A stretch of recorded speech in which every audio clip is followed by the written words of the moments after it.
In Economic Development textbook for class 11, and I'm going to do the first unit. Just going to read out to you. So the first unit says Indian economy on the eve of independence. That means when India got independence in 1947, what was the economy like?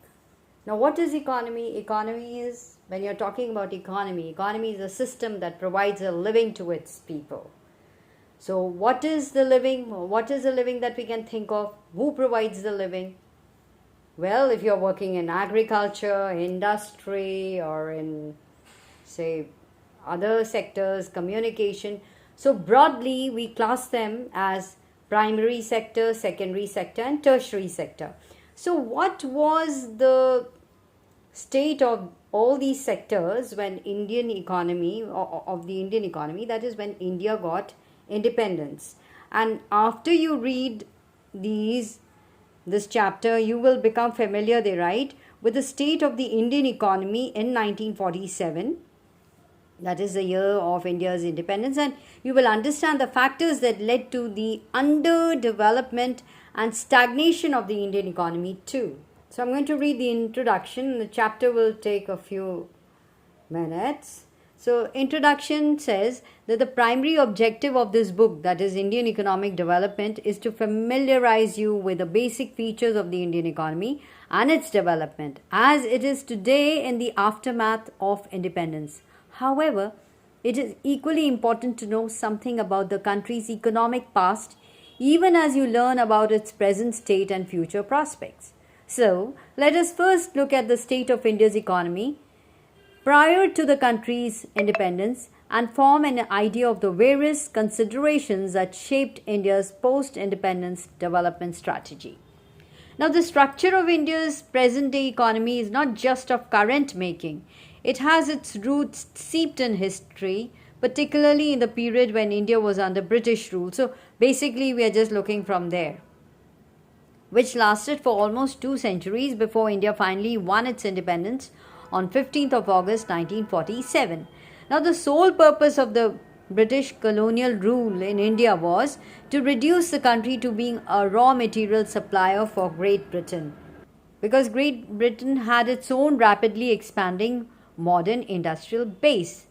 An understanding of the exploitative nature of this relationship is essential for an assessment of the kind and level of development which the Indian economy has been able to attain over the last 6.5 decades. Now that's even more, but this is the time that we had these books. It's an old edition. So let's take the first subheading, low level of economic development under the colonial rule. India had an independent economy before the advent of the British rule. Though agriculture was the main source of livelihood for most people, yet the country's economy was characterized by various kinds of manufacturing activities. India was particularly well known for the handicraft industries in the fields of cotton and silk textiles, metal and precious stone works, etc. These products enjoyed a worldwide market based on the reputation of the firm, fine quality of the material used, and the high standards of craftsmanship seen in all imports from India. The economic policies pursued by the colonial government in India were concerned more with the protection and promotion of the economic interest of their home country than with the development of the Indian economy. Such policies brought about a fundamental change in the structure of the Indian economy, transforming the country into supplier of raw materials and consumer of finished industrial products from Britain. So obviously, the colonial government never made any sincere attempts to estimate India's national and per capita income. Some individual attempts which were made to measure such incomes yielded conflicting and inconsistent results. Among the notable estimators, Dadabhai Naoroji, William Digby, Findlay, Shiraz, V.K.R.V. Rao, and R.C. Desai. It was Rao whose estimates during the colonial period was considered very significant. However, most studies did find that the country's growth of aggregate real output during the first half of the 20th century was less than 2%, coupled with a meager 0.5% growth in per capita output per year. Let's talk about the agricultural sector. India's economy under the British colonial rule remained fundamentally agrarian. About 85% of the country's population lived mostly in villages and derived livelihood directly or indirectly from agriculture. However, despite being the occupation of such a large population, the agriculture sector continued to experience stagnation and not infrequently unusual deterioration. Agricultural productivity became low, though in absolute terms the sector experienced some growth due to the expansion of the aggregate area under cultivation. This stagnation in the agricultural sector was caused mainly because of the various systems of land settlement that were introduced by the colonial government, particularly under the zamindari system, which was implemented in the then Bengal Presidency, comprising parts of India's present-day eastern states. The profit accruing out of the agriculture sector went to the zamindars instead of the cultivators. However, a considerable number of zamindars, and not just the colonial government, did nothing to improve the condition of agriculture.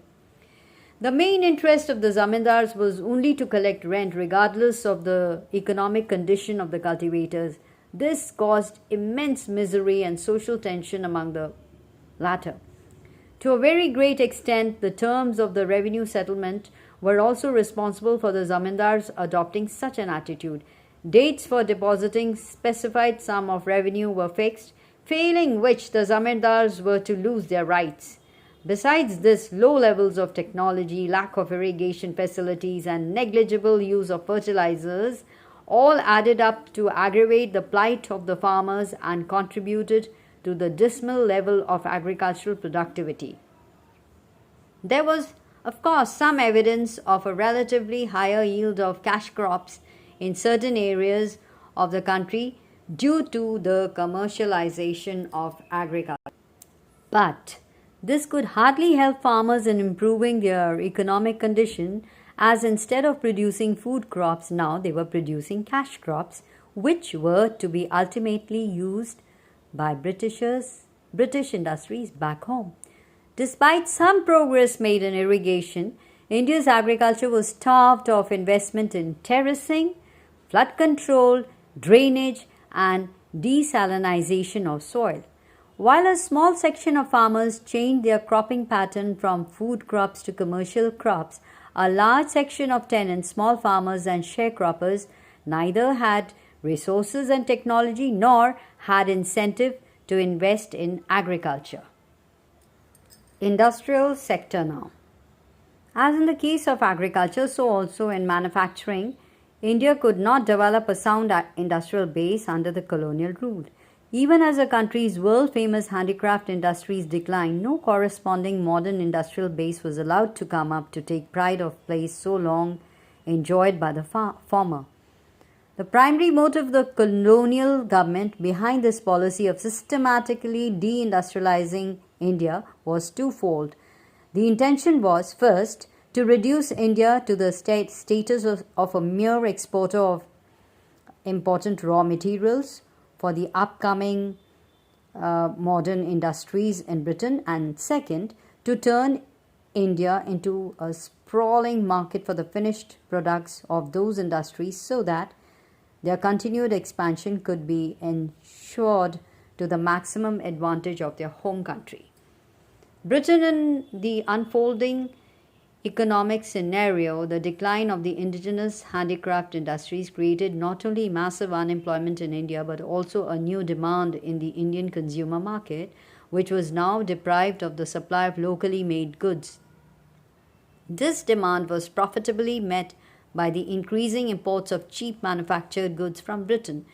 During the second half of the 19th century, modern industry began to take root in India, but its progress remained very slow. Initially, this development was confined to the setting up of a cotton and jute textile mills. The cotton textile mills, mainly dominated by Indians, were located in the western parts of the country, namely Maharashtra and Gujarat, while the jute mills dominated by the foreigners were mainly concentrated in Bengal.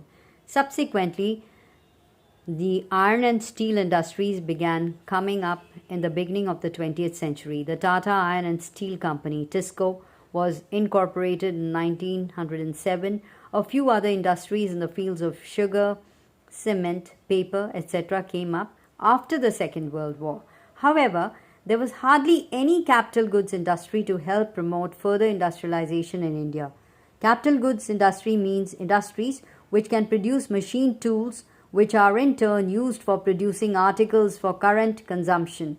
The establishment of a few manufacturing units here and there were no substitute to the newer wholesale displacement of the country's traditional handicraft industries. Furthermore, the growth rate of the new industrial sector and its contribution to the GDP, that is gross domestic product,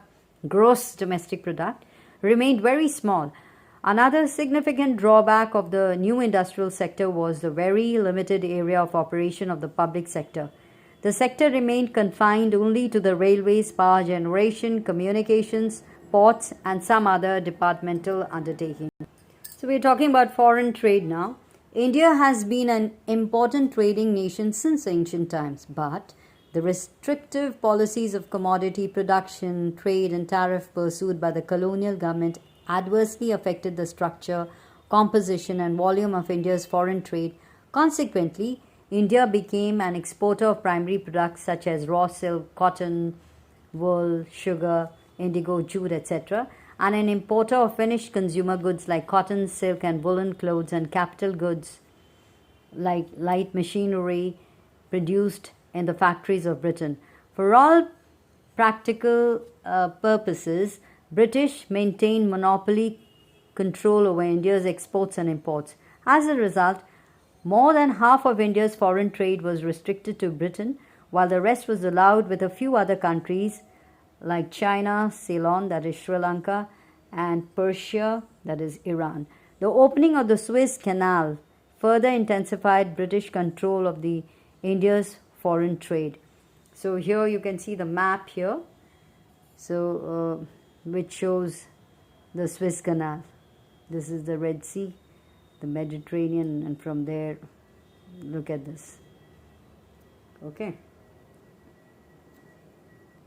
The most important characteristic of India's foreign trade throughout the colonial period was the generation of a large export surplus, but the surplus came at a huge cost to the country's economy. Several essential commodities, food grains, clothes, kerosene, etc., were scarcely available in the domestic market. Furthermore, this export surplus did not result in any flow of gold or silver into India. Rather, this was used to make payments for the expenses incurred by an office set up by the colonial government in Britain. Expenses on war, again fought by the British government, and the import of invisible items, all of which led to the drain of Indian wealth. Now talking about the demographic condition. So what is demographic? Something to do with the people. So what was their condition? You're talking about the population, the populace. Various details about the population of British India were first collected through the census in 1881. Though suffering from certain limitations, it revealed the unevenness in India's population growth. Subsequently, every 10 years such census operations were carried out. Before 1921, India was in the first stage of demographic transition. The second stage of transition began after 1921. However, neither the total population of India nor the rate of population growth at this stage was very high. The various social development indicators were also not quite encouraging. The overall literacy level was less than 16%. Out of this, the female literacy level was at a negligible low of about 7%. Public health facilities were either unavailable to large chunks of population or, when available, were highly inadequate. Consequently, water and airborne diseases were rampant and took a huge toll on life. No wonder the overall mortality rate was very high, and in that particularly the infant mortality rate was quite alarming, about 218 per thousand, in contrast to the present infant mortality rate of 63 per thousand. Life expectancy was also very low, that is 44 years in contrast to the present 66 years. In the absence of reliable data, it is difficult to specify the extent of poverty at that time, but there is no doubt that extensive poverty prevailed in India during the colonial period, which contributed to the worsening profile of India's population of the time. Talking about the occupational structure, during the colonial period, the occupational structure of India, that is the distribution of working persons across different industries and sectors, showed little sign of change. The agricultural sector accounted for the largest share of workforce, which usually remained at a high of 70 to 75%, while the manufacturing and the services sector accounted for only 10 to 20% respectively. Another striking aspect was the growing regional variation. Parts of the then Madras Presidency, comprising areas of the present-day states of Tamil Nadu, Andhra Pradesh, Kerala and Karnataka, Bombay and Bengal, witnessed a decline in the dependence of the workforce on the agricultural sector, with a commensurate increase in the manufacturing and the services sector. However, there had been an increase in the share of the workforce in agriculture during the same time in states such as Orissa, Rajasthan and Punjab. Talking about infrastructure, under the colonial regime, basic infrastructure such as railways, ports, water transport, posts and telegraphs did develop. However, the real motive behind this development was not to provide basic amenities to the people, but to subserve various colonial interests. Roads constructed in India prior to the advent of the British rule were not fit for modern transport. The roads that were built primarily served for the purposes of mobilizing the army within India and drawing out raw materials from the countryside to the nearest railway station or to the port to send these to far away England or other lucrative foreign destinations. There always remained an acute shortage of all-weather roads to reach out to the rural areas during the rainy season. Naturally, therefore, people mostly living in these areas suffered grievously during natural calamities and famines. The British introduced the railways in India in 1850, and it is considered as one of their most important contributions. The railways affected the structure of Indian economy in two important ways. On the one hand, it enabled people to undertake long-distance travel and thereby break geographical and cultural barriers, while, on the other hand, it fostered commercialization of Indian agriculture, which adversely affected the self-sufficiency of the village economies in India. The volume of India's exports undoubtedly expanded, but its benefits rarely accrued to the Indian people. The social benefits which the Indian people gained owing to the introduction of railways were thus outweighed by the country's huge economic loss. So here you have a photo showing the first railway bridge linking Bombay with Thane in 1854. So that's the figure showing you. Along with the development of roads and railways, the colonial dispensation also took measures for developing the inland trade and sea lanes. However, these measures were far from satisfactory. The inland waterways at times also proved uneconomical, as in the case of the coastal canal on the Orissa coast. Though the canal was built at a huge cost to the government exchequer, it failed to compete with the railway, which soon traversed the region running parallel to the canal and had to be ultimately abandoned. The introduction of the expensive system of electric telegraph in India similarly served the purpose of maintaining law and order. The postal services, on the other hand, despite serving a useful public purpose, remained all through inadequate. So you will learn more about that in chapter 8. We'll do that later. So conclusion. By the time India won its independence, the impact of the 2-century-long British colonial rule was already showing on all aspects of the Indian economy. The agricultural sector was already saddled with surplus labor and extremely low productivity. The industrial sector was crying for modernization, diversification, capacity building, and increased public investment. Foreign trade was oriented to feed the Industrial Revolution in Britain. Infrastructure facilities, including the famed railway network, needed upgradation, expansion, and public orientation. Prevalence of rampant poverty and unemployment required welfare orientation of public economic policy. In a nutshell, the social and economic challenges before the country were enormous.